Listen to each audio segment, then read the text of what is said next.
सब कुछ तैयार है इस वक्त भारत के, और इस तरीके से पाकिस्तान के तमाम हथियार सब कुछ ठिकाना बनते जा रहे हैं। हम सबने यहाँ पर देखा है 400 डिफेंस सिस्टम साल 2018 में जिसकी डील हुई थी रूस के साथ, भारत की एक मजबूत पिलर यहाँ पर साबित हुआ है भारत के लिए, क्योंकि जितनी भी मिसाइलें वहां से आ रही है उनको इंटरसेप्ट करके 600 किलोमीटर के दायरे में आसानी से 400 डिफेंस सिस्टम यहाँ पर इनको नाबूद कर सकता है। और देखिए उसी से जुड़ा हुआ लगभग एक ये वीडियो ऑपरेशन सिंदूर का आप इस वक्त यहाँ पर देख रहे हैं, जो कि भारतीय आर्मी की ओर से यहाँ पर जारी किया गया। संदीप लगातार हमारे साथ जुड़े हुए। संदीप, बकायदा ऑपरेशन सिंदूर का एक वीडियो यहाँ पर अब सेना ने जारी कर दिया है।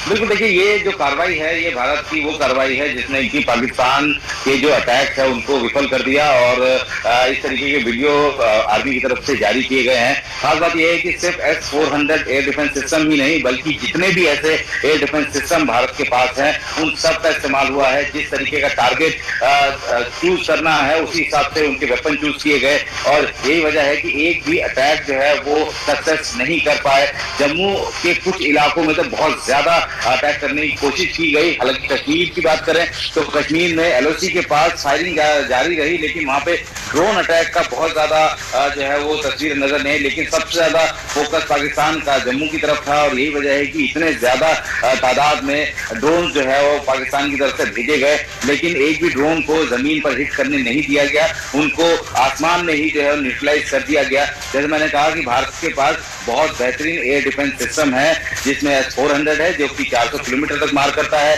600 किलोमीटर से तो वो अपने टारगेट को देखना शुरू कर देता है और मल्टीपल टारगेट को वो एंगेज कर सकता है, क्योंकि भारत और पाकिस्तान के बीच में बहुत ज्यादा डिस्टेंस नहीं है। तो ऐसे में इसका जो और ज्यादा इफेक्टिवनेस इस सिस्टम की हुई। इसके अलावा medium range surface to air missile system है, आकाश मिसाइल सिस्टम है, ये तो एयर डिफेंस मिसाइल सिस्टम है। साथ ही अगर एयर डिफेंस गन की बात करें, वो भी जितने भी ऐसे इलाके हैं, चाहे वो एयर बेसिस हो चाहे मिलिट्री इंस्टॉलेशन हो, वहां पे ये लगे हुए हैं। और जैसे ही वो देखते हैं कि कोई अटैक इस तरीके का आया है तो उसको न्यूट्रलाइज करते हैं। रिसेंटली भारत की तरफ से जो पुरानी हमारे पास L-70 गन थी, जिनको एंटी एयरक्राफ्ट गन कहा जाता है, उन एंटी एयरक्राफ्ट गन को अपग्रेड किया है ताकि उसको दिन और रात दोनों समय इस्तेमाल में लाया जा सके। और इस वक्त वो L-70 गन जो पूरी तरह से एक्टिव है, और कल रात जिस तरीके का अटैक था उसमें ज्यादातर अटैक को L-70 गन ने ही जो है एंगेज किया, और सटीक मार करने की क्षमता है उसकी। और इसी वजह से एक भी अटैक जो है खासतौर पर जो एयर बेसिस की तरफ करने की कोशिश की गई, किसी को भी जो है सफल होने नहीं दिया गया।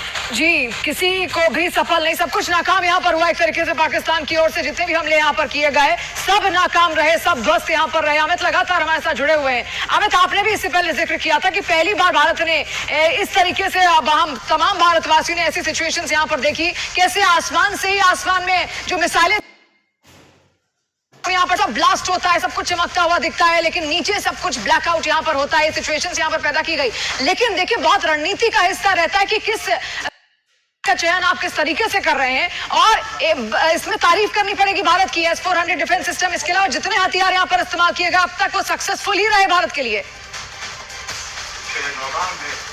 देखिए, कल और परसों का दिन भारतीय एयरफोर्स के इतिहास